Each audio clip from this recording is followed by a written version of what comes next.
Hello everyone, welcome to the class. I hope कि आप सब लोग ठीक होंगे और पढ़ाई लिखाई भी कर रहे होंगे। तो रिलेशन फंक्शन हमने पहला चैप्टर कंप्लीट कर लिया है और आज की क्लास से हम लोग स्टार्ट कर रहे हैं इनवर्स ट्रिग्नोमेट्रिक फंक्शन, प्रतिलोम त्रिकोणमितीय फलन। ठीक है, ये आपका दूसरा चैप्टर है। और जैसा कि सीक्वेंस है, हमने लास्ट चैप्टर में मतलब जो आपका रिलेशन फंक्शन था, संबंध फलन था, उसका जो लास्ट टॉपिक पढ़ा था हमने, इनवर्स ऑफ अ फंक्शन पढ़ा था, राइट। तो वहीं से उसी कॉन्सेप्ट से लिंक करते हुए ये आपका दूसरा चैप्टर होगा, जिसके बारे में हम लोग समझ रहे होंगे और एक एक करके इसके जो भी कॉन्सेप्ट है उस पर बात करेंगे। ठीक है, स्टार्ट करेंगे इंट्रोडक्शन से, बेसिकली रिलेट करते हुए इनके ग्राफ को समझेंगे। फिर उसके बाद डोमेन रेंज के बारे में बात करेंगे इनवर्स फंक्शन के। अभी तो फंक्शन का डोमेन रेंज हमको पता था, ठीक है। अब अगर उसका इनवर्स निकालते हैं तो उसके डोमेन रेंज में क्या चेंजेस आएंगे, और स्पेसिफिकली हम यहाँ पे इनवर्स ट्रिग्नोमेट्रिक फंक्शन की बात कर रहे हैं। मतलब हम जो इनवर्स निकाल रहे हैं वो सिर्फ ट्रिग्नोमेट्रिक फंक्शन का ही निकाल रहे हैं, त्रिकोणमितीय फलनों का ही निकाल रहे हैं, ठीक है। और मोस्ट इंपोर्टेंटली जो क्वेश्चन आपसे पूछा जाएगा ये सारी बातें सीखने के बाद, वो घूम फिर के होगा कि आपको प्रिंसिपल वैल्यू बतानी है, मुख्य मान बताना है किसका, किसी भी इनवर्स ट्रिग्नोमेट्रिक फंक्शन का। ठीक है, तो ये ब्रीफ है जो हम आज की क्लास में कर रहे होंगे। स्टार्ट करें अगर क्लास को, तो हमने कहा कि हमें क्या पता है अगर इनवर्स के बारे में मैं पूछता हूं। अब यहाँ पे अगर चैप्टर का नाम जैसे कि इनवर्स ट्रिग्नोमेट्रिक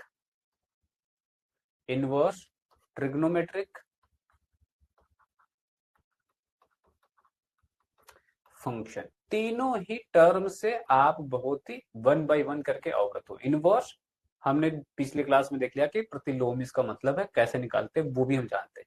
ट्रिग्नोमेट्रिक त्रिकोणमिति फंक्शन फलन, वहां पे हमने जनरल किसी भी फंक्शन का इनवर्स निकाला था। अब उस जनरल किसी भी फंक्शन में आपका ट्रिग्नोमेट्रिक फंक्शन भी आ जाता है, ठीक है। तो हमारा इस बार सारा फोकस सिर्फ और सिर्फ ट्रिग्नोमेट्रिक फंक्शन पे होगा। हमारे पास 6 ट्रिग्नोमेट्रिक फंक्शन है, sine cos tan coat cosec और सेक, ठीक है। इन सब का इनवर्स हमें निकालना है, ठीक है। किसी भी फंक्शन का इनवर्स निकालने के लिए हमने कहा कि इनवर्स का अस्तित्व तभी होगा जब वो आपका एक एक आच्छादक दोनों होगा, राइट। अब जैसे अगर मैं ट्रिग्नोमेट्रिक फंक्शन की बात करूं, किसी भी ट्रिग्नोमेट्रिक फंक्शन की आप बात कर सकते हो, मैं एक ड्रॉ कर रहा हूं, बाकी आप सिमिलर वे में हम सेम कॉन्सेप्ट पे बाकियों को भी समझ लगे। हमने कहा कि अगर मेरे पास ये ट्रिग्नोमेट्रिक फंक्शन है और सपोज कि मेरे पास ये साइन एक्स का ग्राफ है ना, ये मेरे पास इस तरीके से होता है। अब ये दूसरी तरफ भी इसी तरीके से सिमिलर वे में जाता है, आपका दोनों साइड में सिमेट्रिक है ये आपका, ठीक है। तो हमने कहा कि कोई भी फंक्शन को क्या होना पड़ेगा, इनवर्स उसका अस्तित्व में रहे, इनवर्स का अस्तित्व रहे। इससे जरूरी है कि वो फंक्शन को क्या होना चाहिए, तो वो आपका एक एक आच्छादी होनी चाहिए, बाइजेक्टिव होना चाहिए। बाइजेक्टिव होने के लिए वन वन भी होना पड़ेगा, इसको ऑन टू भी होना पड़ेगा। वन वन के लिए हमने कहा था कि दो डिफरेंट वैल्यू के लिए आपको सिर्फ एक वाई मिलता है, तो वो वन वन नहीं है, वो मिनी वन है ना। सिंपल ग्राफ के थ्रू मैंने क्या बताया, हमने कहा कि एक हॉरिजॉन्टल लाइन ड्रा करो पूरे ही इसके इंटायर डोमेन में, जहां पे भी ये फलन परिभाषित है, जहां पे भी ये डिफाइंड है। अगर वो हॉरिजॉन्टल लाइन गिवन फलन को एक से ज्यादा जगह पे कट करती है, मल्टीपल पॉइंट्स पे कट कर देती है, तो उसको हम लोग बोलते हैं कि ये वन वन नहीं है। अब इसी तरह सी बात सेम कॉन्सेप्ट को अप्लाई करते हुए हमने कहा कि अगर ये मैं हॉरिजॉन्टल लाइन ड्रॉ कर दिया इसके लिए, तो यहाँ पे मुझे दिख रहा है कि फंक्शन यहाँ पे, यहाँ पे, यहाँ पे, यहाँ पे, ऐसे ही मेरे पास इन्फानाइट, क्योंकि ये लाइन तो पूरी दोनों तरफ जाएगी, और यहाँ पे ये आपका प्लस इन्फिनिटी होगा, यहाँ पे माइनस इन्फिनिटी। तो दोनों ही साइड में इन्फिनाइट जो है आपके लोकेशंस पे फंक्शन के ग्राफ को कट कर रही है, ठीक है। तो क्या ये वन वन हुआ? नहीं हुआ। ऑन टू के लिए भी चेक करके क्या फायदा है, वन वन नहीं हुआ तो ऑब्वियसली बाइजेक्टिव तो नहीं हुआ ना, सिंपल सी बात। तो अगर बाइजेक्टिव नहीं हुआ तो सवाल है कि इनवर्स ट्रिग्नोमेट्रिक फंक्शन अस्तित्व में कैसे है, क्योंकि इनवर्स तो हम उसी फंक्शन का निकालेंगे जो क्या होगा, बाइजेक्टिव होगा, और ये बाइजेक्टिव को है भी नहीं। सेम वे में आप कॉस के लिए बात करो, वो भी बाइजेक्टिव नहीं है। किसी के लिए बात कर लो, कोई भी बाइजेक्टिव नहीं है। तो अपने डोमेन में कोई भी ट्रिग्नोमेट्रिक फंक्शन बाइजेक्टिव नहीं होता, इसका मतलब अपने उसके डोमेन में वो कभी भी इन्वर्टिबल नहीं है, और इन्वर्टिबल नहीं है तो हम इनवर्स नहीं निकाल सकते, ठीक है। बात समझ में आती है। हमने कहा कि इंटायर डोमेन में ना सही, अगर इसी फंक्शन के ग्राफ को, या फिर कह लो फंक्शन कह लो, फंक्शन का ग्राफ कह लो, अगर मैं फिर से ड्रॉ करूं और इसमें मैं एक छोटा सा चेंज कर दूं, ठीक है, छोटा चेंज तो नहीं है, चेंज तो है ही खैर, तो हमने कहा कि एक चेंज कर देते हैं और उस चेंज के बाद अगर हम चीजों को एनालाइज करने की कोशिश करें, हमने कहा कि ऊपर वाला मेरे पास फंक्शन क्या था, तो यहाँ पे मेरे पास जो फंक्शन है, ऑब्वियसली सबको पता है कि ये साइन एक्स है, ये साइन एक्स का ग्राफ है। लेट्स से कि अभी भी फंक्शन तो हम लोग साइन एक्स ही रख रहे हैं, लेकिन इसमें थोड़ा सा चेंज है। यहाँ पे ये फंक्शन जो है ये किसके लिए डिफाइंड है, तो साइन एक्स का डोमेन और रेंज आपको पता है। डोमेन क्या होता है, आर होता है, और रेंज क्या होता है, तो -1 से 1 होता है। स्टिल अब यहाँ पे इसके डोमेन रेंज के बारे में भी बात करें, हमने कहा कि अगर फंक्शन के ग्राफ को, या फिर कह लो सिर्फ फंक्शन को, हम अलग अलग इंटरवल में लेना स्टार्ट करते, क्या मतलब है अलग अलग इंटरवल में, हमने कहा कि इन जनरल क्या कर सकते हैं, पूरे फंक्शन का ग्राफ प्लॉट कर सकते हैं। आप चाहो तो पूरे का प्लॉट कर लो, या फिर चलो एक प्लॉट करके ही देख लेते हैं, ठीक है। आप इसको सिमेट्रिक कंसीडर करेंगे, अगर ये सिमेट्रिक ना भी लग रहा हो तो, ठीक है, क्योंकि हाथ से ग्राफ एग्जैक्ट ड्रॉ करना तो थोड़ा सा मुश्किल काम होता है, ठीक है। तो अगर ये मेरे पास फंक्शन है, हमने कहा कि ये बाइजेक्टिव नहीं है, और बाइजेक्टिव नहीं तो इनवर्स नहीं, हमने कहा कि अगर इस फंक्शन के ग्राफ में थोड़ा सा मैं चेंज कर रहा हूं, हमने कहा कि इस पूरे ही इंटायर फंक्शन को देखने के बजाय अगर इसके हम कुछ हिस्से को देखें, जैसे कि कौन सा हिस्सा, तो हमने कहा कि एक हिस्सा तो मैं ये बना रहा हूं, ठीक है, कौन सा, तो ये आपको दिख रहा होगा, ये वाला हिस्सा सिर्फ, है ना, यहां से लेके यहां तक, और यहाँ पे क्या है आपका, तो आपको पता है कि π/2 है, ठीक है, और यहाँ पे माइनस का π/2 है। इसके अलावा, ठीक है, इसके अलावा मान लो फंक्शन को हम लोग और कहाँ पे देख रहे हैं, तो फंक्शन को मैं एक और इंटरवल में ब्रेक कर रहा हूँ, और लेट्स से कि मैं इस फंक्शन को यहाँ पे देख रहा हूँ, ठीक है।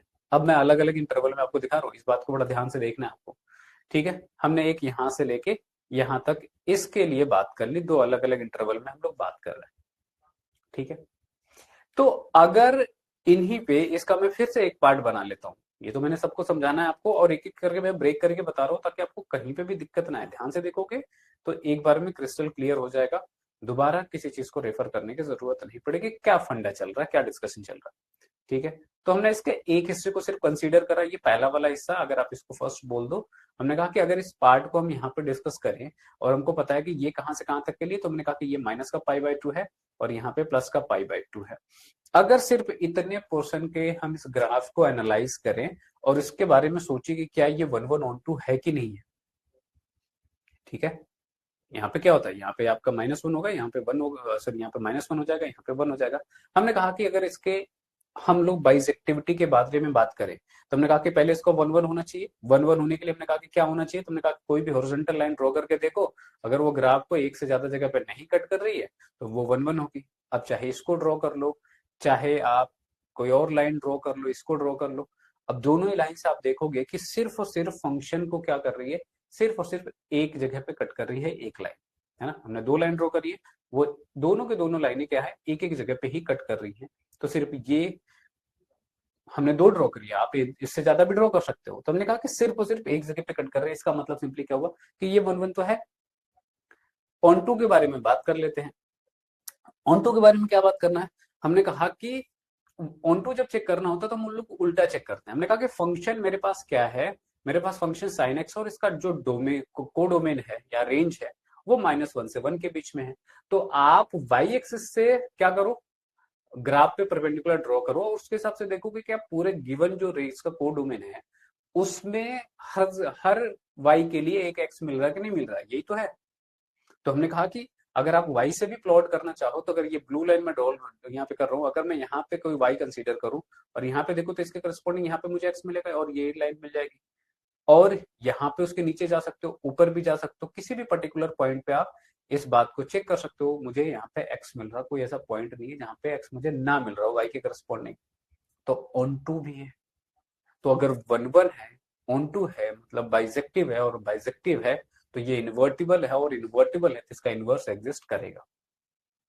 लेकिन इसके ऐसा होने के लिए क्या चेंज हो गया, तो हमने कहा कि जो फंक्शन है, हमने फंक्शन को पूरे इंटायर डोमेन में लिया ही नहीं, हमने एक सिर्फ छोटा सा हिस्सा कंसीडर करा और वो हिस्सा कहाँ पे था, तो हमने कहा कि फंक्शन को हमने कंसीडर करा है सिर्फ माइनस के π/2 से प्लस π/2 के बीच में, रेदर कि माइनस इन्फिनिटी से प्लस इन्फिनिटी या फिर आर के लिए।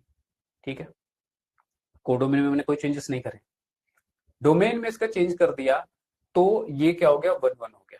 अब ये जो डोमेन हमने लिया सिर्फ ऐसा एक डोमेन नहीं होगा, अब अगर आप दूसरा डोमेन देख लो, यहाँ पे अगर देख लो, मैं इस वैल्यू से इस वैल्यू के लिए भी देखूंगा तो भी ये 1 1 ऑन 2 है, इसके आगे भी चेक करूंगा ऐसे ही इंटरवल में अलग अलग, तो ये 1 1 ऑन 2 हो जाएगा, बाइजेक्टिव हो जाएगा, इसका इनवर्स एग्जिस्ट करेगा।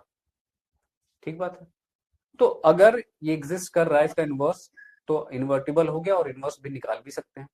हुआ इन सब चीजों में सिर्फ ये कि हमने डोमेन को रेस्ट्रिक्ट कर दिया कि इंटायर डोमेन में इन्वर्टिबल नहीं है, लेकिन इसको डोमेन को रेस्ट्रिक्ट कर दिया, हमने प्रतिबाधित कर दिया कि नहीं पूरे में मत लो, एक छोटा सा एक इंटरवल दे दिया, हमने कहा तो उस इंटरवल में करो। अब ऐसे मेरे पास कई सारे इंटरवल है, कितने इंटरवल होंगे, मैंने कहा कि इनफाइनाइट इंटरवल होंगे, दोनों साइड अगर हम एक्सपेंड करके जाएंगे तो।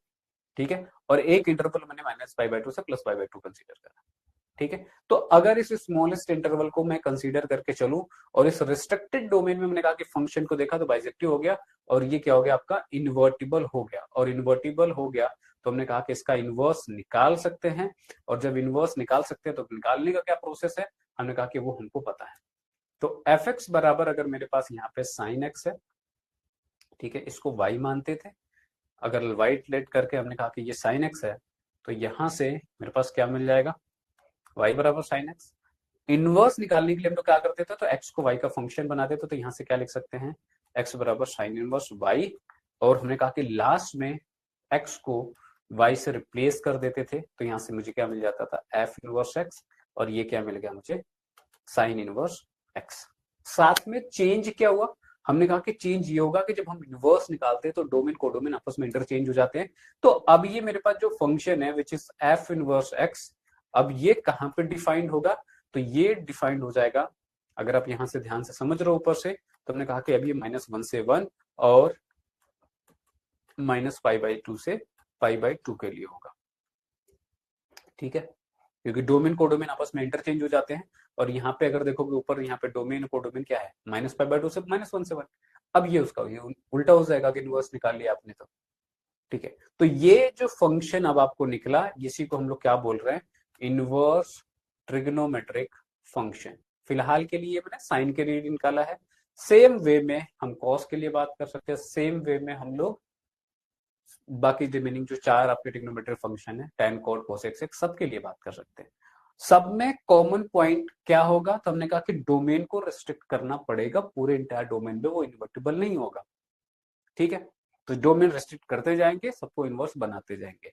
तो यहां से एक बात तो समझ में आ गई। ठीक है, हमने कहा कि सिमिलर वे में अब ये तो फंक्शन जो है आपके पास जो ग्राफ मिला है, ये क्या होगा, तो ये ग्राफ तो साइन एक्स का है, तो हमने कहा कि अगर इसके इनवर्स का मुझे ग्राफ बनाना हो तो ग्राफ कैसे बनेगा, हमने कहा कि इसके लिए भी एक सिंपल सा फंडा है, अगर आप उसको ध्यान रखो तो किसी भी ग्राफ को आप सिंपली प्लॉट कर सकते हो।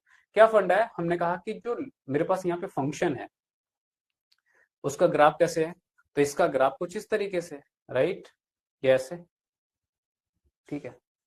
तो अब अगर इसको हमें अगर क्या करना है, इसके इनवर्स का आपको ग्राफ प्लॉट करना है, हमने कहा कि सिंपल सा एक काम करनी है आपको, कि एक लाइन लेनी है, कौन सी लाइन, तो y बराबर x वाली लाइन। ठीक है, y बराबर x वाली जब लाइन लोगे आप, तो आप देखोगे कि ये कुछ ऐसे पास करेगी, राइट। इस y बराबर x वाली लाइन से क्या करना है आपको, इसका जो ग्राफ है ना, उसका आपको इमेज बनाना है, मिरर इमेज बनाना है। तो अब अगर देखोगे तो मैंने कहा कि ये ग्राफ तो ठीक है, और जो लेफ्ट साइड में अगर इसका इमेज देखोगे तो इसका उल्टा बनेगा, तो जो इमेज बन रहा होगा वो इमेज कुछ इस तरीके से बन जाएगा, राइट, कुछ ऐसा, और यहाँ पे जो इमेज होगा वो कुछ ऐसा बन जाएगा, राइट। तो अब अगर इमेज ऐसा बनेगा तो फाइनल जब इमेज इसमें देखोगे तो आपको कुछ ऐसा दिख रहा होगा। अगर ये मेरे पास एक्सिस है तो जो ग्राफ बनेगा इसके इनवर्स का वो किस तरीके से बनेगा, तो ये कुछ इस तरीके से बन जाएगा। ठीक है, अब यहाँ पे आपको दिखेगा कि ये वैल्यूज क्या होंगे, तो ये वैल्यूज चेंज हो चुकी हैं, ये -1 होगा आपका, ये 1 होगा, यहाँ पे π/2 हो जाएगा इसके करस्पॉन्डिंग, और यहाँ पे माइनस का π/2। तो अब ये जो ग्राफ है, ठीक है, ये किसका ग्राफ है? तो साइन इनवर्स एक्स का। अब इसको मैं एफ इनवर्स बोल दूं या फिर इसको जनरली जी एक्स बोल दूं, मैं दूसरा फंक्शन, एफ इनवर्स भी तो एक फंक्शन ही होता है ना, तो आप इसको जी एक्स बोलना चाहो जी एक्स बोल दो, राइट। तो यहां से क्या मिल जाएगा मुझे? Inverse function. तो समझ में क्या क्या आया अब तक? इनवर्स किसी भी फंक्शन का, और उसमें भी अगर ट्रिग्नोमेट्रिक की बात करें तो हमने कहा कि पहली बात तो बिना डोमेन रेस्ट्रिक्ट करे इनवर्स उनका पॉसिबल नहीं है। अगर इनवर्स हमने निकालना है तो फिर मैंने कहा कि डोमेन रेस्ट्रिक्ट किया, और निकालने का प्रोसेस पुराना वाला ही था जो हमने अभी पिछले वाले चैप्टर में पढ़ा था, सेम वे में हमने इनवर्स निकाल लिया। इनवर्स निकाला तो हमने कहा कि कोमेन डोमेन और कोडोमेन आपस में इंटरचेंज हो जाते हैं, वो भी हमने कर दिया। ग्राफिकल एस्पेक्ट से जब हम देख रहे तो हमने कहा कि y बराबर एक्स वाली लाइन से क्या करेंगे? मिरर इमेज बना देंगे, तो मुझे क्या मिल जाएगा? इसके इनवर्स का ग्राफ मिल जाएगा। ठीक है, अब यहाँ पे इन सब में एक बहुत ही इंपॉर्टेंट सी चीज, क्या? हमने कहा कि ये जो स्मॉलेस्ट इंटरवल हमने कंसीडर करा है, करने को तो हम बहुत सारे इंटरवल कर सकते थे, दोनों साइड में मेरे पास कई सारे इंटरवल में वो बाइसेक्टिव था। हमने कहा कि अब ये जो स्मॉलेस्ट इंटरवल हमने कंसीडर करा है, यही आपका क्या है? प्रिंसिपल वैल्यू ब्रांच कहलाता है ना? क्या कहलाता है? Principal value branch. ठीक है, और किसी भी इनवर्स ट्रिग्नोमेट्रिक फंक्शन का इस ब्रांच में जो वैल्यू हम निकालते हैं उसको हम लोग प्रिंसिपल वैल्यू बोलते हैं। ठीक है, अब ये पिक्चर में हमेशा रहेगा। आई होप कि बात सबको समझ में आ रही है। इन सब के रिगार्डिंग 2-3 पॉइंट है जो आप सबको याद रखनी है। होता यह है कि बच्चे इसमें और इन दोनों में होते हैं कंफ्यूज, दोनों के मायने अलग है। मैंने कहा कि साइन इनवर्स को क्या बोल दिया हमने? Inverse trigonometric function. बट अगर आप ये कह रहे हो कि ये दोनों आपस में बराबर है, तो नहीं, ये दोनों बराबर नहीं है, ये इनवर्स है। और इसको मैं लिखूंगा तो इसको मैं ऐसे लिख सकता हूँ कि 1/sin x। ठीक है, तो इनवर्स और रेसिप्रोकल, इसको रेसिप्रोकल बोलते हैं। ठीक है, रेसिप्रोकल। तो इन दोनों में फर्क है। तो ये आपका इनवर्स को डिनोट कर रहा है और दूसरा वाला आपके रेसिप्रोकल को डिनोट कर रहा है। तो दोनों में कंफ्यूज नहीं होना, कभी भी आपको दिखता है तो। ठीक है, हमने कहा कि जो डोमेन रेस्ट्रिक्ट किया और उसमें हमने सबसे स्मॉलेस्ट इंटरवल लिया। अब वो इंटरवल चाहे पॉजिटिव हो चाहे नेगेटिव, इसको ही हम लोग क्या बोलते हैं? प्रिंसिपल वैल्यू ब्रांच बोलते हैं, अगर इसमें कोई भी थीटा आता है तो। ठीक है, और इसके अंदर ही आएगा, क्योंकि किसी भी फंक्शन का जो वैल्यू आती है उसके कोडोमेन में ही आएगा, उसके बाहर तो नहीं जाएगा ना। तो पूरा का पूरा अगर कंसिडर करो इंटरवल, तो उसको प्रिंसिपल वैल्यू ब्रांच बोल दिया, और उसमें जो वैल्यू आई वो उसकी प्रिंसिपल वैल्यू कहलाई। ठीक है, इसके अलावा जब आपको क्या करना है, ये तो वैल्यू बात हमने बता दी आपको। इसके अलावा जब हमने ग्राफ की बात करी तो हमने कहा ग्राफ में बड़ा सिंपल से काम करना है कि आपको क्या करना, y बराबर एक्स वाली एक लाइन लेनी है और उसको क्या कर देना है? उसका इमेज बना देंगे, तो मुझे सिंपली उसका ग्राफ मिल जाएगा किसी भी ट्रिग्नोमेट्रिक फंक्शन का इनवर्स का। कहां पे? रेस्ट्रिक्टेड डोमेन के अंदर। दूसरा एक पॉइंट आप और भी याद रख सकते हो, हमने कहा कि प्रतिलोम त्रिकोणमिति फलन का ग्राफ मूल फलन ग्राफ के एक्स अक्ष और वाई अक्ष को परस्पर आपस में बदल के भी प्राप्त किया जा सकता है। अगर मतलब कोई भी पॉइंट मेरे पास अगर फंक्शन में a कोमा बी को शो कर रहा तो उसका इनवर्स जो होगा वो b कोमा a को शो करेगा। और ये बात इस पर्टिकुलर पॉइंट पे हमने क्वेश्चन भी करवा रखा है आपको। ठीक है, आपको देखा होगा कि हमने आपके पास फंक्शन डिफाइंड किया था, उसका इनवर्स पूछा था, और वो फंक्शन डिफाइंड कैसे था? तो सेट के टर्म में था, ऑर्डर्ड पेयर थे उसके अंदर, और हमने क्या किया था? तो उनके ऑर्डर्ड पेयर को उल्टा कर दिया था। और ऐसा सारे पॉइंट्स के लिए होता है। तो इवन कोई भी सिंगल पॉइंट अगर लेट्स से कि वो ए बी है तो वो इंटरचेंज हो जाएगा। हुआ क्या? एक्स और वाई आपस में चेंज हो गए। क्यों? क्योंकि मैंने कहा कि वाई बराबर एफ एक्स होता था। ठीक है, वाई बराबर साइन एक्स था, तो आपने एक्स को क्या किया? वाई का फंक्शन बना दिया, तो चीजें उल्टी करी आपने। तो यहाँ पे एक्सिस इंटरचेंज हो गया बेसिकली। ठीक है, और इस वाले ग्राफ में आप इसको उल्टा भी बोल सकते थे। यहाँ पे जो मैंने इस तरीके से बताया आपको, हमने यहाँ पे क्या किया, यहाँ पे जो मैंने नीचे वाला ग्राफ बताया इसको आप उल्टा बोल दो, सिंपल, तब भी वो बात बन जाएगा कि एक्स और वाई एक्सिस बदल गए। क्योंकि मेरे पास वहां पे जो एक्सिस मिलता था जिसपे वाई मुझे पाई/2 मिलता था, वो क्या था? वाई एक्सिस था। अब ये एक्स एक्सिस हो गया, और यहाँ पे अब ये वाई हो गया, जहाँ पे माइनस क्या मिलता था मुझे वैल्यू, अब -1 से 1 मिलता था, अब यहाँ पे पाई/2 से -पाई/2 की वैल्यू मिल रही, तो एक्सेस इंटरचेंज हो गया। आई होप कि इतनी बात समझ में आ गई होगी। अब इसमें आपसे ग्राफ नहीं पूछा जाता है, आई मीन क्वेश्चन में कि आप ग्राफ प्लॉट करो या फिर ऐसा कुछ भी बताओ। ग्राफ आपको बताया गया है चीजों को समझने के लिए। ठीक है, इसी तरीके से हमने कहा कि सारे फंक्शन का ग्राफ हम लोग प्लॉट कर सकते हैं, यहाँ पे मैंने एक एक करके फंक्शन और उसका इनवर्स का ग्राफ यहाँ पे मैंने आपको दे रखा है, ठीक है। अब फंक्शन जो भी है ट्रिग्नोमेट्रिक, वो तो उनके ग्राफ तो हमने वैसे भी क्लास 11th में ही सीख रखा है, चाहे वो sine cos ten coat cosec से कोई सा भी हो, उनके इनवर्स वाला ग्राफ क्योंकि हमने करस्पॉन्डिंगली साथ में ही दे रखा है, तो आप कंपैरिजन देख पाओगे। ये साइन फंक्शन था, इसका ग्राफ हमने प्लॉट किया था, साथ में हमने कहा इसका इनवर्स इस तरीके से आ जाएगा। आपको कैसे आया, सारा फंडा क्लियर। सेम वे में cos x का ग्राफ ऐसे होता है, फिर y बराबर x वाली लाइन से प्लॉट करेंगे तो आपको ग्राफ कुछ इस तरीके से मिल जाएगा, ठीक है। इन ग्राफ्स को बस दिमाग में रखना है आगे के लिए और फंडे को समझने के लिए, पूछा नहीं जाएगा आपसे।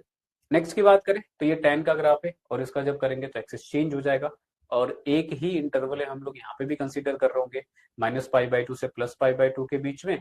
तो ये ग्राफ देखोगे, ये जो होगा ये एक सिर्फ और सिर्फ ये वाली स्ट्रिंग ये आएगा इस तरीके से, ठीक है। और जब एक्सिस चेंज करोगे तो ऐसे हो जाएगा हॉरिजॉन्टल, और यही बात यहाँ पे दिख रही है, ठीक है। वाई एक्सिस पे -r से r के लिए था, सीधे r के लिए था -∞ से +∞, तो अब देखोगे एक्सिस चेंज हो गया, तो x एक्सिस पे क्या हो गया, -∞ से +∞ के लिए, ठीक है। नेक्स्ट कॉट आता है, कॉट का भी सिमिलर वे में बनता है ग्राफ, कोसेक सेक और इसका इनवर्स, कोसेक और इसका इनवर्स, ठीक है। इनको याद रखना है, बस इस तरीके से ग्राफ ऐसा होता है, ठीक है। अब आ जाओ बात करते हैं थोड़े से मुद्दे की तरफ और बढ़ते हैं। हमने कहा त्रिकोणमिति फलन सबको पता है, इनका डोमेन क्या होता है, इनका प्रांत क्या होता है, सबको पता है, ठीक है। डोमेन मतलब प्रांत, रेंज मतलब परिसर, ये बात अब मुझे बताने की जरूरत नहीं है, ठीक है। ये बात हम लोग पहले से जानते हैं। तो चाहे साइन हो, कॉस हो, टैन हो, कॉट हो, सेक हो, कोसेक हो, सबका हमको डोमेन और रेंज पता है सारे ही फंक्शन के लिए, ठीक है। ये हमें पहले से पता है, हमने यहाँ पे फिर भी लिखा हुआ है जस्ट टू आपको, जैसे मैंने ग्राफ का कंपैरिजन करवाया तो यहाँ पे भी वैल्यूज का कंपैरिजन होना चाहिए, ठीक है। तो यहाँ पे हमको इससे ज्यादा हमने कहा कि इसकी जरूरत है, बिना इसके हमारा एक भी काम नहीं बनेगा, हम इन क्या बोलते हैं प्रिंसिपल वैल्यू निकाल नहीं पाएंगे, और भी कोई इससे रिलेटेड जो भी कॉन्सेप्ट होगा हमारा काम बिना इस टेबल को याद रखे नहीं चल सकता है, ठीक है। तो पूरे ही अगर देखोगे पूरे चैप्टर का जो निचोड़ होगा ना, जो हमें सीखने वाली बात आएगी ना, वो इस टेबल के इर्द गिर्द घूमती मिलेगी और बिना इसके काम नहीं बनने वाला है। तो अब मैं यहाँ से फिर से बता देता हूँ कि अब जो हमने एक इनवर्स फंक्शन बना दिए सारे ट्रिग्नोमेट्रिक का, उनके इनवर्स के लिए मेरे पास उसका डोमेन क्या है, उसका रेंज क्या है, और उस रेंज को ही हमने क्या बोल दिया, प्रिंसिपल वैल्यू ब्रांच बोल दिया, ठीक है, मुख्य शाखा बोल दी। तो क्या है, हर फंक्शन के लिए आपको क्या याद रखना है, उसका डोमेन याद रखना है, उसका प्रिंसिपल वैल्यू याद रखना है। अब सवाल ये है कि इसको रटने वाली बात है ना, ठीक है।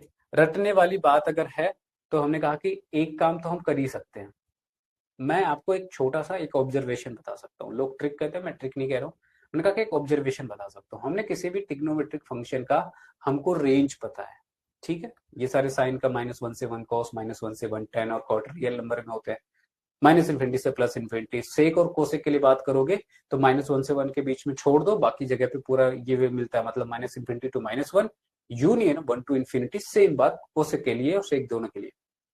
अब अगर मुझे ये परिसर याद है तो मैंने कहा कि जो हमने इनवर्स निकाला था उसमें चेंज क्या हुआ था, एक्सिस चेंज हो गई थी, वाई और एक्स आपस में चेंज हो गए थे, वाई जो होती है वही रेंज होती है ना, और जो एक्स होता है वो डोमेन होता है।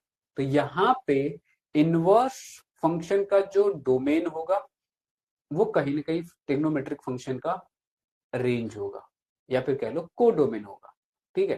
तो यहाँ पे ये जितने आपके को डोमेन है, रेंज है ट्रिग्नोमेट्रिक फंक्शंस के, यहाँ पे सारे के सारे देखोगे तो क्या मिल रहा है आपको, वो उसके डोमेन में चेंज हो गए। तो ये तो याद करने वाली चीज नहीं हुई, ठीक है, ये तो आपको पहले से याद है। दूसरा बचता है आपके प्रिंसिपल वैल्यू ब्रांच। अगर प्रिंसिपल वैल्यू ब्रांच की हम लोग बात करें तो हमने कहा कि डोमेन को रेस्ट्रिक्ट करा गया था, ठीक है।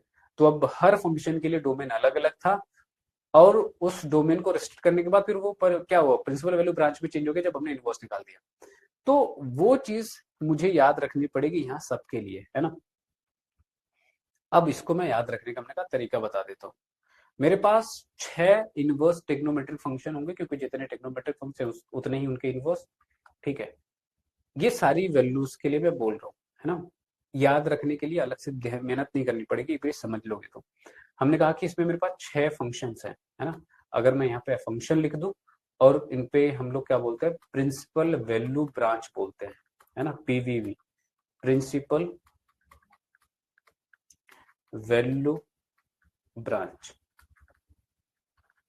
ठीक है, फंक्शन क्या है मेरे पास, तो मेरे पास फंक्शन है पहला साइन इनवर्स एक्स, दूसरा tan इनवर्स एक्स, तीसरा कोसेक इनवर्स एक्स। इन तीनों को एक साथ कंसीडर करेंगे, साइन, कोसेक और tan। और कोसेक क्या है, साइन का इनवर्स है, और दोनों साइन और इनके बीच में हमने tan को ले लिया। ठीक है, क्या लिखना है आपको प्रिंसिपल वैल्यू ब्रांच के लिए, तो मैंने कहा -π/2 से +π/2। ठीक है, इसको थोड़ा सा उल्टा कर लेते हैं, उल्टा मतलब ये वो ऊपर नीचे लिख लेते हैं, कोसेक इनवर्स एक्स। क्यों किया, याद रखने के लिए, ताकि मुझे और आसानी से याद रहे। ठीक है, इन सब के लिए मैंने क्या लिखा, प्रिंसिपल वैल्यू ब्रांच -π/2 से +π/2, -π/2 से +π/2। ये तो आसान सा लग रहा है ना। अभी मैं इसमें ये समझ में आ गया कि -π/2 से +π/2। स्टार्टिंग के दो में मुझे क्या करना है, क्लोज इंटरवल लगाना है। ठीक है, और tan के लिए मुझे ओपन इंटरवल लगाना है। ठीक है, tan के लिए मुझे ओपन इंटरवल लगाना है। ठीक है, और साथ में यहाँ पे एक वैल्यू मुझे हटानी है। वो वैल्यू क्या है, तो मैंने कहा कि वो वैल्यू एक 0 रिमूव करनी है। क्यों रिमूव करनी है, अब जरा उसकी बात कर लेते हैं। हमने कहा कि इवन मेरे पास जो फंक्शन क्या होता है, साइन एक्स होता है। ठीक है, और साइन क्या होता है, कोसेक का रेसिप्रोकल होता है, या फिर कह लो कोसेक साइन का रेसिप्रोकल है। ठीक है, तो अगर मैं कोसेक को कंसीडर करूं तो कोसेक को मैं क्या लिखूंगा, कोसेक को मैं 1/sin लिख सकता हूं। ठीक है, अब अगर साइन जहां जहां पे 0 होगा, ठीक है, साइन के वैल्यू जहां पे 0 होगी, ये कोसेक क्या हो जाएगा, अनडिफाइंड हो जाएगा। ठीक है, साइन कहां पे 0 होता है, तो साइन 0 होता है एन पाई पे।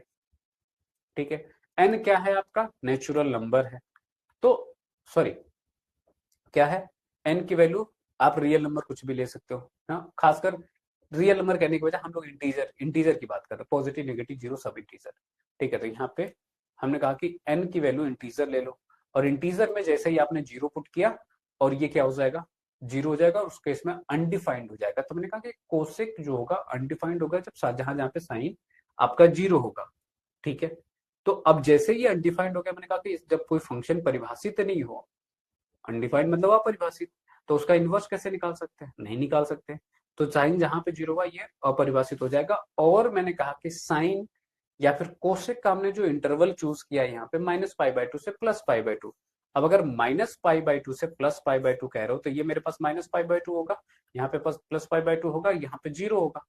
आप पूरा का पूरा इंटरवल बता रहे थे सर कि ये प्रिंसिपल वैल्यू ब्रांच है, लेकिन मुझे यहाँ पे दिख रहा है कि एक वैल्यू ऐसी है जहां पे कोसेक का इनवर्स परिभाषित ही नहीं होगा, तो हम तो पूरा नहीं ले सकते। हमने कहा कि सिर्फ एक वैल्यू पे दिक्कत है, तो इस वैल्यू को हटा दो। तो हमने इस प्रिंसिपल वैल्यू ब्रांच में से 0 को हटा दिया, तो बाकी जगह पे ये परिभाषित हो गया, मतलब इसका इनवर्स एग्जिस्ट करेगा। तो इसलिए इसका प्रिंसिपल वैल्यू ब्रांच क्या हो गया, ये। बाकी कहीं पे कोई दिक्कत बिल्कुल नहीं। सिमिलर फैशन में हमने कहा कि मेरे पास रिमेनिंग जो फंक्शन है वो क्या है, तो वो है मेरे पास कॉस इनवर्स एक्स। ठीक है, अगेन इसको फिर से टेबल के टर्म में लिखना चाहो तो लिख सकते हैं। तो ये मेरे पास एफ एक्स बचा, और यहाँ पे P V B principal value branch.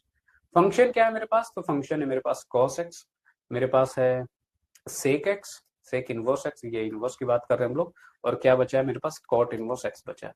इनके लिए क्या कर रहा है, 0 से पाई, 0 से पाई, 0 से पाई। ठीक है, ऊपर के दो के लिए क्लोज इंटरवल, और लास्ट वाले के लिए ओपन इंटरवल। सेम पैटर्न पे जा रहा है, ऊपर भी हमने ऐसे ही बताया था।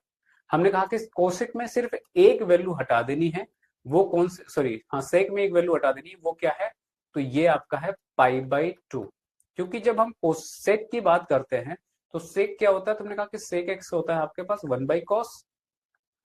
ठीक है, कॉस जहां पे भी 0 हुआ, ये क्या हो जाएगा, फिर से वही बात है, अनडिफाइंड हो जाएगा, अपरिभाषित हो जाएगा। तो जब अपरिभाषित हो जाएगा तो इनवर्स एग्जिस्ट करेगा नहीं। तो हमने कहा कि 0 कहां पे होगा, तो हमने कहा कि जब ये क्या होगा, ऑड मल्टीपल ऑफ π/2 होगा, है ना, जब ये क्या होगा, ऑड मल्टीपल ऑफ π/2 होगा। ठीक है, अब ऑड मल्टीपल ऑफ π/2 में पहली बात तो हमने 0 से पाई इसका इंटरवल बता दिया प्रिंसिपल वैल्यू ब्रांच, मेरे पास यहाँ पे π/2 होगा, जहां पे ऑड मल्टीपल ऑफ π/2 पे ये 0 हो रहा है, तो π/2 पे भी 0 हो रहा होगा, क्योंकि 1 इंटू π/2 लिखा हुआ है। तो यहाँ पे अगर इस दिक्कत है तो हमने कहा कि इस वैल्यू को हटा दो। अगर इस वैल्यू को यहाँ से हम लोग हटा दिए तो फिर सेक को भी कोई दिक्कत नहीं है। तो यहाँ पे ये डिफाइंड है और यही इनके प्रिंसिपल वैल्यू ब्रांच है। मोस्ट इंपॉर्टेंटली सबसे ज्यादा चीज जो यूज होगी यही होगी जब हम इनकी प्रॉपर्टीज डिस्कस करेंगे, जो कि अगली क्लास में कर रहे होंगे। तो आपको ये बात ध्यान रखनी है कि फिर वहां पे इसके डोमेन का रोल आएगा, है ना, फिर उसके प्रांत का रोल आएगा, तो उसको वहां पे डिस्कस करते रहेंगे। तो लेकिन यहाँ पे अब सबको याद तो हो जानी चाहिए। फिर से सुन लो, sine, cosec, tan, sine inverse, cosec inverse, tan inverse, क्या होता है प्रिंसिपल वैल्यू ब्रांच? तो -π/2 से +π/2। क्या करना है इसमें? बस खाली कोसिक के लिए 0 हटा देना, ठीक है। फिर उसके बाद आता है कॉस, सेक और कॉट, ठीक है। Cos inverse, sec inverse, cot inverse. क्या है प्रिंसिपल वैल्यू ब्रांच? हमने कहा कि 0 से पाई तीनों के लिए, क्लोज इंटरवल, ओपन इंटरवल। सेक में क्या करना है? हमने कहा कि कॉस जहां पे 0 था उसको हटाना है, तो ऑड मल्टीपल ऑफ π/2 होता है। तो 0 से π/2 के बीच में सिर्फ एक ही ऑड मल्टीपल ऑफ π/2 है, जो कि π/2। तो सेक में से हमने 0 से पाई में से क्या करा? π/2 को रिमूव कर दिया, दैट्स इट, ठीक है, सिंपल। अब ये चीज आई होप कि आप लोगों को याद रहनी चाहिए, और ये मैंने टेबल भी दे रखा है, दोनों को आपको याद रखना है। याद करने का मैंने तरीका भी बता दिया, ठीक है। चलो अब धीरे धीरे हम लोग काम की बातों पे जा रहे हैं। काम की बातों मतलब वो चीजें जो हमसे पूछी जानी है उस पे।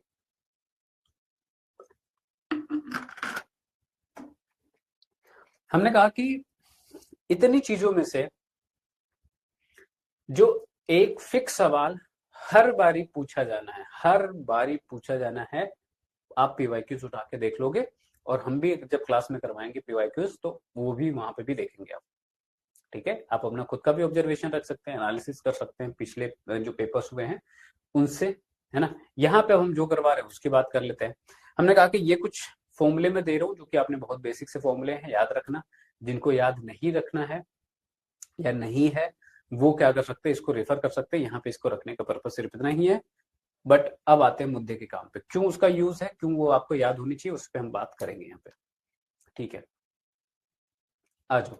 हमने कहा कि जो हमसे पूछा जाना है वो क्या है, तो हमने कहा कि वो मेरे पास प्रिंसिपल वैल्यू ब्रांच। सबसे पहला क्वेश्चन जो फॉर श्योर बनता है बोर्ड में आपके, वो यही है, ठीक है। प्रिंसिपल वैल्यू निकालना किसी भी इनवर्स ट्रिग्नोमेट्रिक फंक्शन का। क्या पूछ लेगा वो मुझे नहीं पता है ना।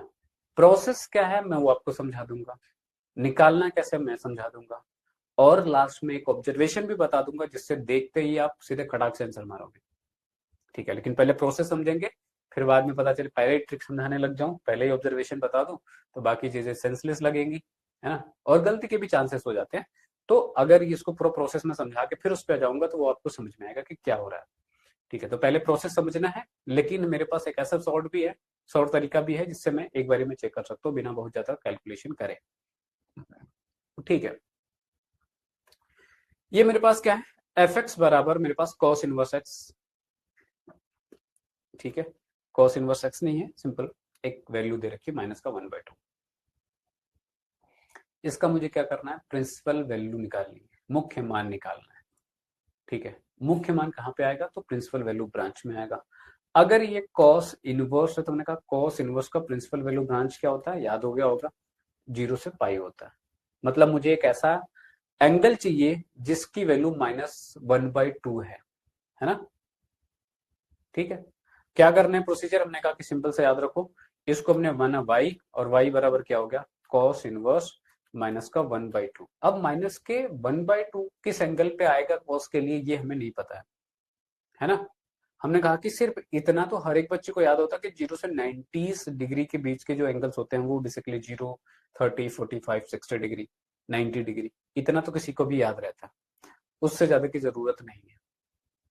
कैसे, हमने कहा कि आते हैं बात करते हैं इस पे। ये इस यहाँ से सोल्व करूंगा तो मुझे क्या मिल जाएगा, cos y बराबर क्या मिल गया मुझे, -1/2। मतलब आपको देखना है कि cos y की वैल्यू किस एंगल के लिए -1/2 आ रही है। तो यहाँ से मैं क्या लिखूंगा, हमने कहा कि माइनस को छोड़ दो, 1/2 तो बता ही सकते हैं ना कॉस में किसका वैल्यू होती है, 60 डिग्री का होता है, तो इसको मैं क्या लिख दूं, cos 60 डिग्री लिख सकता हूँ। cos 60 डिग्री लिखने का मतलब cos π/3, ठीक है। अब अगर ये cos π/3 है, क्या कंपेयर कर सकते हैं दोनों को? कंपेयर नहीं कर सकते। तो क्या करें? हमने कहा कि अब इस माइनस को रिमूव करने के लिए आपको खुद से सोचना पड़ेगा, दिमाग लगाना पड़ेगा। दिमाग क्या लगाना है? मैंने कहा कि जो भी मैंने फॉर्मूले पीछे बताया, अगर उनमें से आपको याद हो, तो मैंने कहा कि कॉस माइनस कहाँ कहाँ पे होता है। कॉस माइनस होता है आपका सेकेंड क्वाड्रेंट में और थर्ड क्वाड्रेंट में। कॉस इनवर्स की जो वैल्यू आ सकती है वो 0 से π/2 आ सकती है, मतलब पहले और दूसरे में आ सकती है।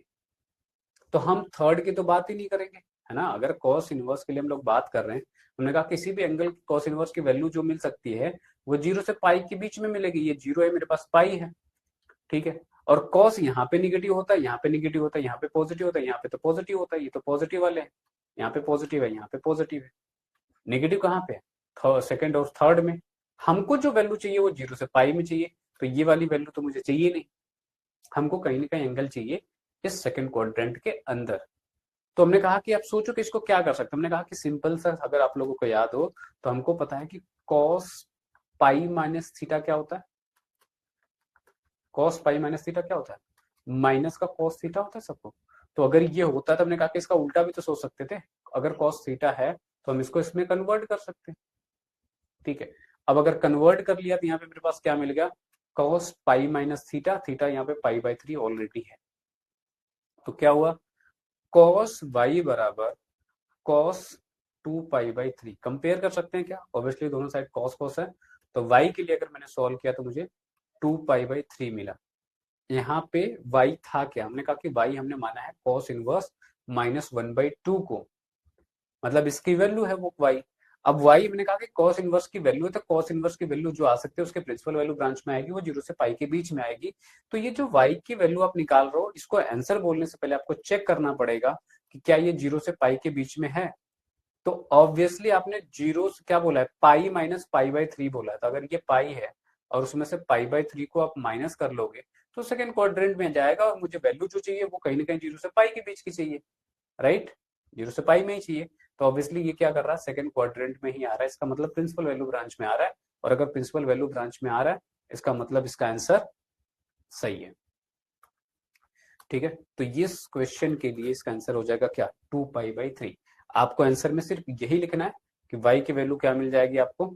तो y की वैल्यू 2π/3। कहाँ पे आया ये? तुमने कहा कि प्रिंसिपल वैल्यू ब्रांच के अंदर, और इसलिए इसको हम लोग क्या बोलेंगे? ये कहलाएगा आपका प्रिंसिपल वैल्यू, ठीक है, मुख्य मान। उम्मीद है बात समझ में आ रही होगी सबको। चलो नेक्स्ट की बात करें। हमने कहा कि अब ये जो है, ये क्वेश्चन आपको प्रोसेस समझाने के लिए था। अगर इतनी बात समझ में आई है तो हर क्वेश्चन में जो इस टाइप के होंगे उसमें हम यही कर रहे होंगे। दूसरा मेरे पास क्वेश्चन क्या है? कह रहा है कि मुझे इसका प्रिंसिपल वैल्यू बतानी है, मुख्य मान बताना है, ठीक है। क्या करना है? हमने कहा कि इसको y लेट कर सकते हैं। y लेट किया और y बराबर क्या? कॉट इनवर्स माइनस का 1/√3। क्या हो जाएगा यहाँ से? तो कॉट y बराबर क्या लिख सकता हूँ? माइनस का 1/√3। माइनस का 1/√3 किस एंगल के लिए कॉट के लिए वैल्यू होती है हमें नहीं याद है, और जरूरत भी नहीं है। 0 से 90 तक की वैल्यू से याद है, हमने कहा निगेटिव को छोड़ो, जो 1/√3 किस एंगल के लिए होता है वो लिख लो जरूर से। तो यहाँ पे लिखा हुआ, तो मैं इसको कौन से किस एंगल पे 1/√3 आएगा कॉट के लिए? तो कॉट क्या होता है? बेसिकली कॉस बटा साइन होता है, ठीक है। तो ये आएगा आपका 30 डिग्री के लिए, और 30 डिग्री के लिए आएगा, इसको मतलब मैं क्या लिख सकता हूँ? कॉट आपका π/6 ले सकता हूँ, ठीक है। अब निगेटिव फिर से आ गया मेरे पास। निगेटिव मुझे हटाना है। हमने कहा कि जो फंडामेंटल फॉर्मूले आपने पढ़े हैं, जैसे मैंने पीछे किया, इसको आप सेम तरीके से हटा सकते हो। कॉट पाई माइनस थीटा भी क्या होता है? माइनस कॉट थीटा, तो माइनस कॉट थीटा को मैं कॉट पाई माइनस थीटा लिख सकता हूँ। अब यहाँ पे ऐसा जब मैंने किया तो मैंने कहा कि ये क्या हो गया? पाई माइनस π/6, ठीक है। तो ये क्या हो गया? कॉट वाई बराबर क्या? कॉट 5π/6। तो y बराबर क्या? 5π/6। क्या मैं इसको आंसर बोल दूं? हमने कहा कि ये बात आपको चेक करना पड़ेगा कि कॉट के लिए वैल्यू निकाल रहा हूं ना, तो इसका प्रिंसिपल वैल्यू ब्रांच क्या होता है? तो इसका प्रिंसिपल वैल्यू ब्रांच होता है ओपन इंटरवल 0 से पाई। क्या ये वैल्यू 0 से पाई वाई के बीच में है? तो ऑब्वियसली यस, ये 0 से पाई के बीच में बिलोंग कर रहा है। तो अगर ये ऐसा है तो हमने कहा कि हाँ, इसकी वैल्यू को आप बोल सकते हैं। ठीक है, 5 पाई/6। जब ऐसा डाउट लगे या फिर लगे कि इतना जल्दी से कैसे हो गया सर, तो आपको सिंपल याद रखना कि पीछे वाली स्टेप को अगर देखोगे तो पाई-5/6 लिखा हुआ, मतलब पाई में से आपने कुछ घटाया और पाई में से कुछ घटाया तो वो कहाँ जाएगा, या तो सेकंड में जाएगा या तो फर्स्ट में जाएगा। ठीक है, और अगर 0 से 90 के बीच की वैल्यू हटा रहे हो तो वो सेकंड क्वाड्रेंट में ही रहने वाला है। और हमको जो कॉट की वैल्यू चाहिए, हमने कहा कि अगर वो 0 से पाई के लिए है तो 0 से पाई कहाँ पे मिल रहा है मुझे, यहीं पे मिल रहा है, फर्स्ट और सेकंड क्वाड्रेंट में, और सेकंड क्वाड्रेंट में ये है। ठीक है, तो ये आपका क्या कहलाया जाएगा, प्रिंसिपल वैल्यू, या फिर इसी को हम लोग क्या बोलते हैं हिंदी में, मुख्य मान। ठीक है, इसको क्या बोल रहे हैं हम लोग, मुख्य मान। इसी तरीके से हमने कहा कि ये 1 नंबर का क्वेश्चन आपके लिए श्योर है, ढंग से समझना है, और कहीं पे डाउट है तो कमेंट बॉक्स में आपको लिखनी है। ठीक है, हालांकि उसकी नौबत नहीं आएगी अगर आपने ध्यान से मुझे बस सिर्फ लेक्चर को देख लो, मेरी बातों को सुन रहे हो तो। अगेन मेरे पास क्या फंक्शन है, तो मेरे पास यहाँ पे एक फंक्शन है साइन इनवर्स क्या, माइनस का 1/2। मुझे अब इसके लिए वैल्यू बतानी है।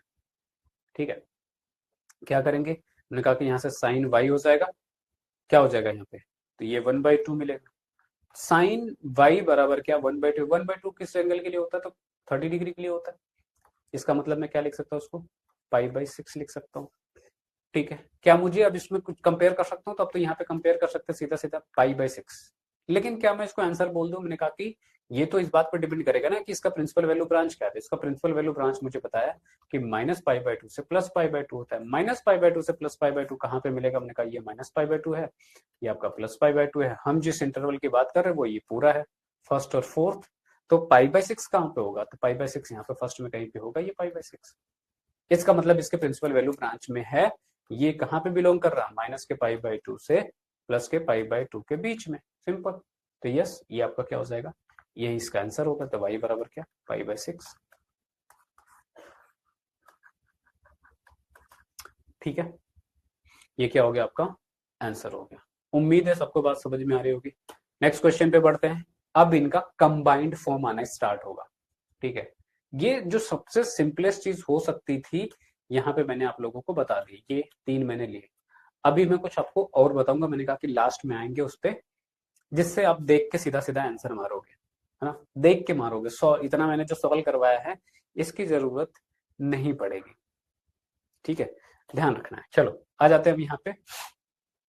और अगर अब यहाँ पे इस तरीके का क्वेश्चन है तो आपको कैसे डील करना है। मैंने कहा कि यहाँ पे 2 इनवर्स ट्रिग्नोमेट्री फंक्शन है, दोनों की सम की बात कर रहे हैं, है ना। तो अब यहाँ पे ये तो नहीं बोला जाएगा कि प्रिंसिपल वैल्यू बताओ, या फिर अगर पूछता भी है तो हमने कहा कि दोनों फंक्शन को आप कुछ भी मान लो, लेट से y बोल देता हूं मैं, तो साइन इनवर्स 1/2 प्लस यहाँ पे मेरे पास कॉट इनवर्स माइनस का 1/√3। अब अगर ऐसा क्वेश्चन आता है तो मैंने कहा कि इनके प्रिंसिपल वैल्यू ही आपको निकाल के यहाँ पे पुट करनी है। ठीक है, साइन इनवर्स 1/2 के लिए अभी पीछे हमने इस क्वेश्चन में सॉल्व किया है इसी के लिए, और हमने कहा कि इसकी प्रिंसिपल वैल्यू मुझे क्या मिली है, पाई/6 मिली है। तो यहाँ पे इसका प्रिंसिपल वैल्यू क्या होगा, पाई/6। इसकी वैल्यू क्या होगी, तो हमने कहा कि इसको भी हमने पीछे सॉल्व किया है, क्या मिली थी इसकी वैल्यू, 5 पाई/6। तो अगर अब यहाँ पे देख समझना ये है कि जैसे कि अगर ये अलग से क्वेश्चन पूछा गया होता, है ना, जैसा कि पूछा ही गया है यहाँ पे, और मुझे सॉल्व करना होता, तो मेरा तरीका क्या होता, मैं इन सबके प्रिंसिपल वैल्यू को निकालता, ठीक है, और इनको वापस में जोड़ता। इनकी प्रिंसिपल वैल्यू मैंने जस्ट पीछे क्वेश्चन में निकाली थी, तो मैंने यहाँ पे डायरेक्ट वैल्यू पुट कर दी। इन दोनों का सम कर सकते हैं, ठीक है, और सम करेंगे तो क्या मिलेगा, ये 6 मिलेगा। इसकी वैल्यू क्या आई थी,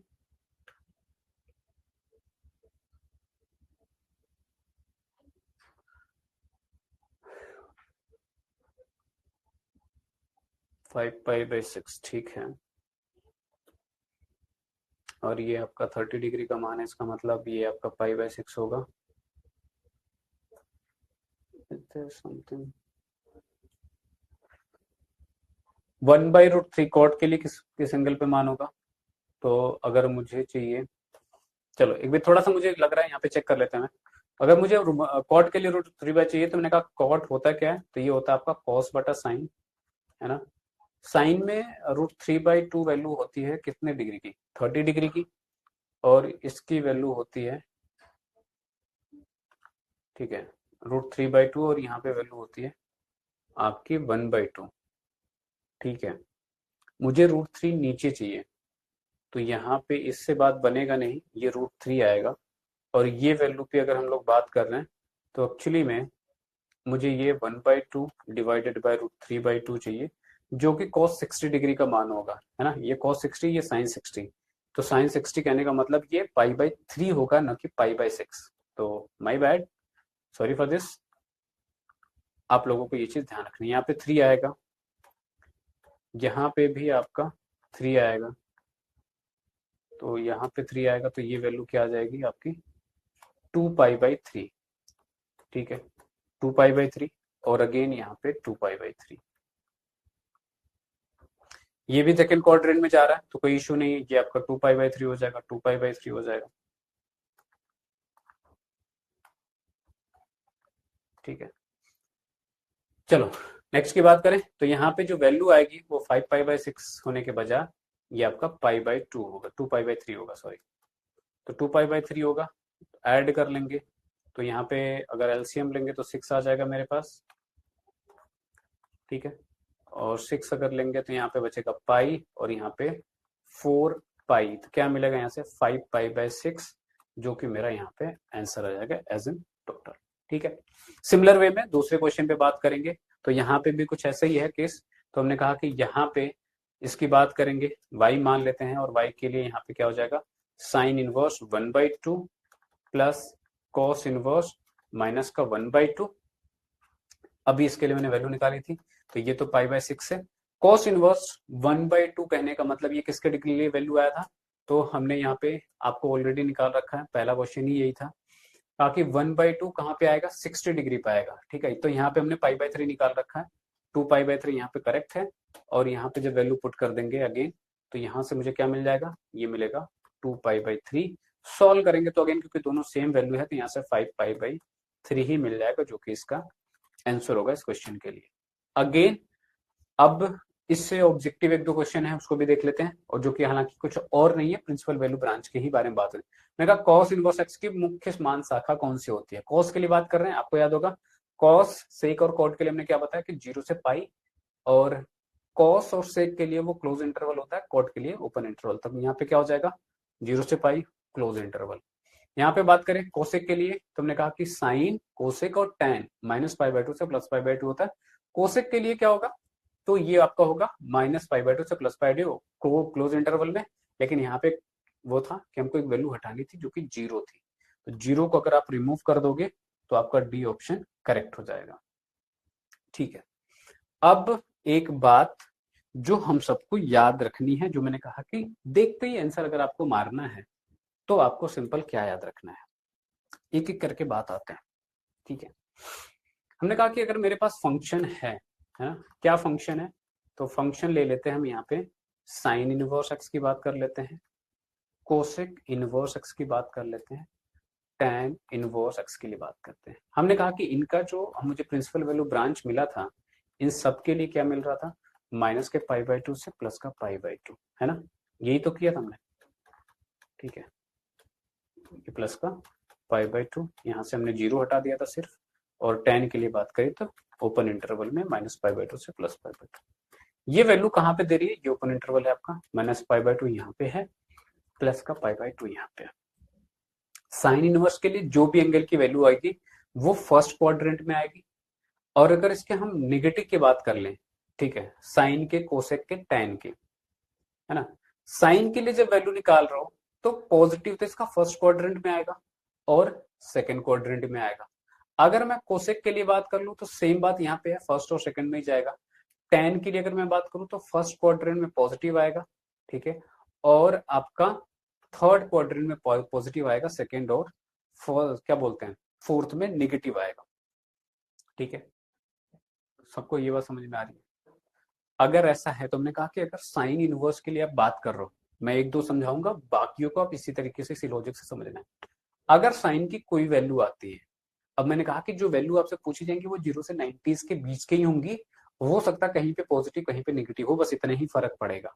तो हमने कहा कि अगर चलो एक वैल्यू मैं ले लेता हूँ, चलो 0 से स्टार्ट कर ले, 0 से मत लेने के बाद 30 को आगे ले हो, तो 1/2, 1/√2 और -3/√3/2, है ना, 1 ऐसा मान सकते हैं, ये 0। हमने कहा कि अगर इन्हीं का निगेटिव ले लेंगे तो 0 पे तो निगेटिव का मतलब नहीं है। -1/2 -1/√2 माइनस का √3/2 माइनस का 1, कुछ इस तरीके से ही वैल्यू तो पूछी जा सकती है, राइट। इनमें से मुझे कोई वैल्यू निकालनी अगर है तो हमने कहा कि अगर ये सारी वैल्यूज है तो ये सारी की सारी वैल्यूज पॉजिटिव हैं, और इनके लिए जो एंगल आता है ना वो फर्स्ट क्वाड्रेंट में आएगा, क्योंकि साइन क्या है, -π/2 से +π/2 के बीच में ही है और पहले क्वाड्रेंट में पॉजिटिव है, तो कोई भी वैल्यू अगर इसमें से उठाओगे तो फर्स्ट क्वाड्रेंट में आ जाएगा। तो जो यहाँ पे दिख जाए, अगर मुझे साइन इनवर्स के अंदर मुझे √3/2 दिखता है तो मुझे पता कि ये 60 डिग्री का मान होता है, और 60 डिग्री कहने का मतलब यहाँ से आंसर क्या आ जाएगा, π/3 आ जाएगा। π/3 आंसर होगा भी, क्यों? क्योंकि मैंने कहा कि इसका जो प्रिंसिपल वैल्यू ब्रांच है वो -π/2 से +π/2 के बीच में है, और वो ये इसमें बिलोंग कर रहा है, ठीक बात है। अगर इसका निगेटिव हो गया, ठीक है, तो आपको क्या देखना कि मान लो अगर इसका निगेटिव होता, माइनस का √3/2 होता, या कोई भी एक वैल्यू ले लो, माइनस का 1/2 ही ले लो। हमने कहा कि क्या फर्क पड़ेगा, हमने कहा कि अगर मुझसे वैल्यू पूछी गई होती माइनस का 1/√2, तो मैं यहाँ से क्या आंसर करूंगा, हमने कहा कि ये वैल्यू देखो, और अगर यहाँ पे निगेटिव है तो हमने कहा कि वैल्यू किसकी, π/4 की है, π/4 लिखो, निगेटिव से मल्टीप्लाई कर दो, दैट्स इट। ये साइन के लिए क्यों मैंने निगेटिव से लगा दिया, मैंने कहा कि इसका जो प्रिंसिपल वैल्यू ब्रांच है -π/2 से +π/2 के बीच में है, इसका मतलब इसकी पॉजिटिव नेगेटिव सारी वैल्यू इसी में कंसीडर हो जा रही है ना, इसके प्रिंसिपल वैल्यू ब्रांच के अंदर। तो हमने सिंपल इतना करा कि माइनस यहाँ पे मल्टीप्लाई कर दिया, आपको आंसर मिल गया।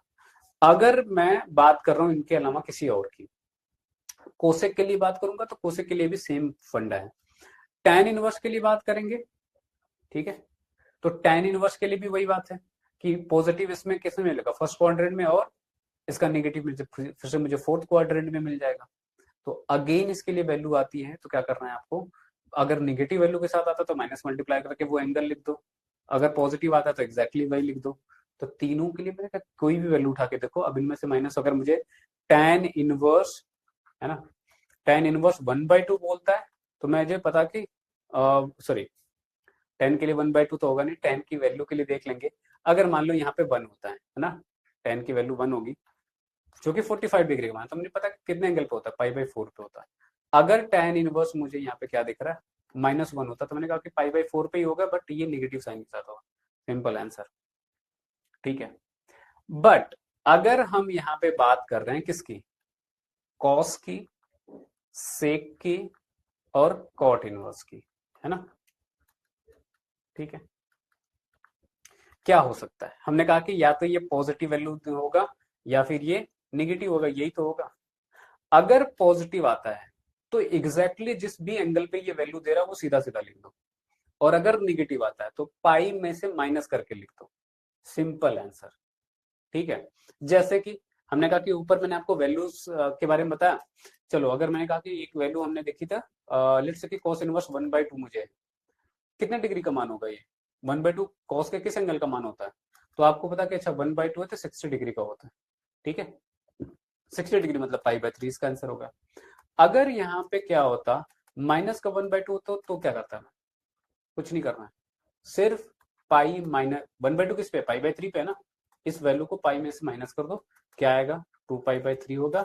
और यहाँ पे अगर आप ध्यान से देखो, पीछे मैंने एक क्वेश्चन करवा रखा आपको, ये वाला क्या वैल्यू आई थी, 2π/3 आई थी। तो इतना प्रोसीजर मुझे अगर नहीं करना है, ऑब्जेक्टिव क्वेश्चन है, सीधा टिक मारना है, मैं सीधा ऐसा करूंगा, साइन, कोसेक, tan इनवर्स, तीनों के लिए अगर पॉजिटिव आया तो सीधा एंगल लिखा, नेगेटिव आया तो विथ माइनस लिखा, ठीक है। कॉस, सेक और कॉट के लिए अगर पॉजिटिव आया तो सिर्फ उसी एंगल पे लिख दिया कि किस एंगल के लिए वो वैल्यू दे रहा है, ठीक है, किस एंगल पे वो वैल्यू होगा। अगर निगेटिव आया तो पाई माइनस करके लिख दूंगा, दैट्स इट। एक क्वेश्चन मैंने यहाँ पे आपको करवा रखा है कॉट के लिए, राइट, जैसे यहाँ पे कॉट इनवर्स 1/√3 है माइनस के साथ, है ना। अगर इसी सवाल को हम फिर से यहाँ पे देख लें, हमने कहा कि मुझे नहीं सॉल्व करना है इतना पूरा, ठीक है, तो कॉट इनवर्स 1/√3 किस पे मान आया था, हमने कहा कि 1/√3 तो 60 डिग्री का मान होगा, 60 डिग्री मतलब π/3 का मान होगा, यही ना। हमने कहा कि सीधे π/3 आंसर हो जाता अगर ये पॉजिटिव होता, निगेटिव है तो हमने कहा कि क्या करना है, इसको पाई में से माइनस कर दो, क्या मिलेगा, 2π/3, और जाके देखो यही आंसर नहीं था क्या, यहाँ पे क्या आंसर आया था, 2π/3 सिंपल। अब फिर मैंने वो अगर मुझे पता है तो मैं इसको क्यों सीखूंगा। हमने कहा कि अगर ऑब्जेक्टिव क्वेश्चन में है तो वो काम आएगा, मुझे कहीं आंसर चेक करना तो वो काम आएगा। लेकिन अगर मुझे प्रोसीजर से वेरी शॉर्ट आंसर टाइप में या शॉर्ट आंसर टाइप में कहीं पे जरूरत पड़ेगी जो कि इस टाइप का क्वेश्चन है, तो मुझे अगर ये 3 नंबर में सॉल्व करना है तो मैं एक लाइन में लिखूंगा तो मुझे नंबर मिलेगा नहीं, है ना। तो इवन दो कि मुझे आता है फिर भी मैं प्रोसीजर से इसको सॉल्व करूंगा क्योंकि मुझे इसके 3 नंबर मिल रहे हैं। ठीक है, तो दोनों चीजें मैंने बता दी है। अगर ऑब्जेक्टिव आएगा तो कैसे डील करना है, सब्जेक्टिव आएगा तो कैसे डील करना है। और उम्मीद है कि आप लोगों को कम से कम प्रिंसिपल वैल्यू तो निकालना किसी भी फंक्शन का आ गया होगा। क्या, क्यों, कैसे रहा, वो सारी चीजें हमने डिस्कस करी है। फिर भी आप लोगों की अगर कोई क्वेरीज रह गई हैं, कोई कॉन्सेप्ट, कोई टॉपिक, आपके लिए दूसरा ऑप्शन भी अवेलेबल है। हमने कहा फिलो ऐप को डाउनलोड करना है आपको, आपके क्वेश्चन हो चाहे कॉन्सेप्ट हो उसकी फोटो खींचनी है आपको, अपलोड करना है, विद इन 60 सेकंड आपके पास कोई ना कोई लाइव ट्यूटर कनेक्ट हो जाएंगे और उनसे आप अपने कॉन्सेप्ट को डिस्कस कर सकते हैं 1 to 1। ठीक है, so it's a very pretty much good thing कि हम किसी एक टीचर से पर्टिकुलरली हम खुद बात कर रहे हैं, है ना। तो हर तरीके की क्वेरीज आपकी सॉल्व हो जाएगी। इसके अलावा अगर इस वीडियो में आपने कुछ सीखा हो तो वीडियो को लाइक करना है, कमेंट करना है, और वीडियोस आपको मिलते रहे इसके लिए जरूरी है कि चैनल को आप सब्सक्राइब करें। ठीक है, so on this note class को करेंगे यहाँ पे and. So this was all for today class. Thank you all for watching this. Thank you.